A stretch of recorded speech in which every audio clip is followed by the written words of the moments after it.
आज पढ़ा रहे हैं अध्याय पहला का उपनिवेशवाद के तत्व, है ना। एलिमेंट्स ऑफ कॉलोनियलिज्म हेडिंग है उपनिवेशवाद के तत्व।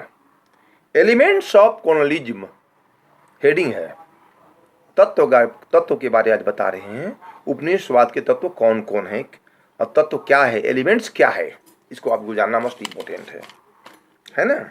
उपनिवेशवाद के प्रकार में प्रमुख तत्वों की महत्वपूर्ण भूमिका है, जिनका विवेचन हम निम्न प्रकार कर रहे हैं।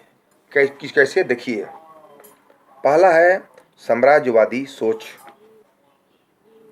पहला पॉइंट है साम्राज्यवादी तत्व सोच।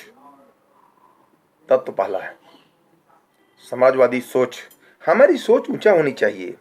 जब कोई शक्तिशाली राष्ट्र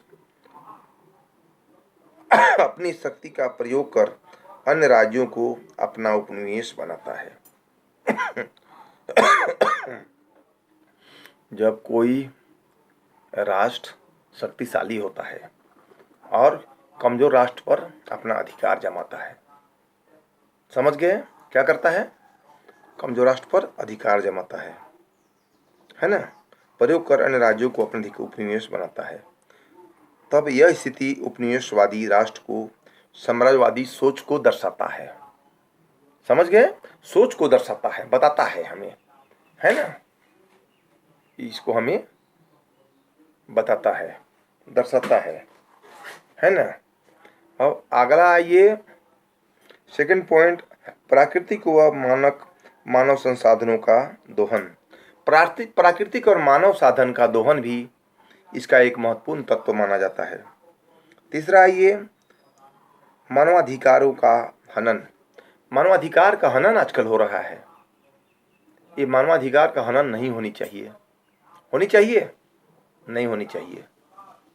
इसे हमारी सोच में धक्का मिल रही है ना। मानवाधिकार, ह्यूमन राइट्स। उपनिवेशवाद के प्रमुख तत्वों में उपनिवेशों, राज्य के नागरिकों के मानवाधिकारों के हनन की भी सम्मिलित किया गया है। अगला पॉइंट है धर्म का प्रचार प्रसार। चौथा पॉइंट धर्म का प्रचार प्रसार भी एक महत्वपूर्ण कारण माना जाता है। समझ रहे हैं? धर्म का प्रचार प्रसार देखिएगा, बौद्ध धर्म, जैन धर्म, तरह तरह के धर्म की प्रचार प्रसार आजकल हो रहा है। जैसे देखते हैं हर कोई पार्टी आजकल बना ले रहा है, अद्भुत समझदार हैं, देख रहे हैं। पांचवा पॉइंट है अत्यधिक जनसंख्या वृद्धि। अत्यधिक जनसंख्या वृद्धि भी सबसे घातक है। अब देखिएगा पॉपुलेशन कैसे बढ़ रहा है। ये पॉइंट है चौथा पॉइंट, अत्यधिक जनसंख्या घातक। आपको बताए हैं एक कमाने वाला 10 खाने वाला, एक कमाने वाला 10 खाने वाला। यानी जनसंख्या, छोटी उम्र में विवाह हो जा रही है, लड़की मैच्योर नहीं हो रही है। लड़का का 21 साल, लड़की का 18 साल। जब तक लड़का लड़की मैच्योर नहीं होंगे मैरिज नहीं करना चाहिए। हमारी संविधान नहीं बोलता है, लेकिन आजकल कम उम्र में विवाह हो जाती है। अभी तो सरकार, हमारे माननीय प्रधानमंत्री ने रूल बहुत अच्छा बना दिया है, बच्चे को पढ़ने दीजिए, कम उम्र में विवाह मत कीजिए। इसे हमारी लॉस होती है, प्रतिष्ठा में आँच आती है। तो जनसंख्या कैसे बढ़ रहा है इसको जानिए।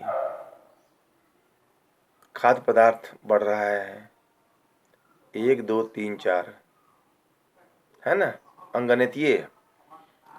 और जनसंख्या बढ़ रहा है ज्योमेट्रिक, 2 4 8 12 16 18 22, है ना, 28 32 64 के हिसाब से बढ़ रहा है। अब बताइए कि जनसंख्या में रोक लगाना हमारी सरकार की प्रथम प्राथमिकता माना जाता है ना, है ना, बहुत जरूरी है। जनसंख्या में रोक लगाना यानी बहुत ही हमको, बहुत बड़ा हमारे लिए एक कारण बन गया है। जब एग्जाम में आएगा आपको, ध्यान दीजिए, उपनिवेश स्वाद के तत्व कौन कौन है? एलिमेंट्स 5 प्रकार के हैं। क्या प्रकार के हैं? 5 प्रकार के हैं। लास्ट पॉइंट है, जनसंख्या घातक सिद्ध होता है, सिद्ध है। पॉपुलेशन देश के लिए वरदान है, अभिशाप है, हर कोई चीज को जानता है। जिस रफ्तार से हमारी पॉपुलेशन बढ़ रही है, उस रफ्तार से हम खाद्य पदार्थ में वृद्धि हमारी नहीं हो रही है। हो रही है? नहीं हो रही है। तो हम भी चाहेंगे, हम भी सोचेंगे, समझेंगे कि देश में शिक्षित करेंगे गांव गांव। जो हमारी सुदूर इलाका है, ग्रामीण क्षेत्र का, वहाँ पर हमारी शिक्षा, पानी, सड़क, रोड, बिजली, सभी चीज़ का व्यवस्था हमको करना पड़ेगा, क्योंकि हमारे माननीय प्रधानमंत्री और हमारे स्टेट गवर्नमेंट, राज्य सरकार हेमंत भाई और माननीय प्रधानमंत्री मोदी भाई दोनों फंड दे रहे हैं, लेकिन एक ग्रामीण सुदूर इलाका में पहुंच नहीं रहा है। देखिए गुमला जिला के सुदूर ग्रामीण क्षेत्र बिशुनपुर, गढ़वा के देखिए, गढ़वा जिला में भंडरिया नाम से कांपता है लोग। वहां पर हमारी जो सुख सुविधा है वो पहुंच नहीं पा रही है। कितना विडंबना है, कितना दुख की बात है। तो हमारी जो सोच है, हमारी सरकार की जो फंड है, बिचौलिए खा जा रहे हैं, उसको उतना दूर पहुंचना चाहिए कि नहीं पहुंचना? आप ही बताइए हमको, बच्चे लोग, पढ़ाई बताइए, कैसा पढ़ाई है, समझिएगा।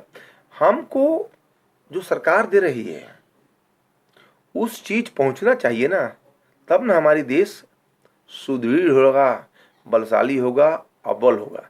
क्योंकि हमारे माननीय प्रधानमंत्री देश की भारत एक ऐसा राष्ट्र बना दिए हैं, बनाने जा रहे हैं कि इसका दुनिया में नाम हो। क्या नाम हो? दुनिया में इनका नाम हो, गिने चुने देश में इनका नाम होनी चाहिए। आप देखिए, एक चीज गौर कीजिए, जनसंख्या अगर हम नहीं रोकते हैं तो हमारी जनसंख्या कोई दिन दोगुनी हो जाएगी देश में। होगी कि नहीं? तो हमको तो इसमें लगना पड़ेगा, ध्यान देना पड़ेगा हमको, और गांव गांव, शहर शहर में हमको शिक्षा का प्रसार करना होगा, लोगों को एडुकेटेड करना पड़ेगा। कम उम्र में विवाह हो रही है, उसको चेंज करना पड़ेगा, है ना।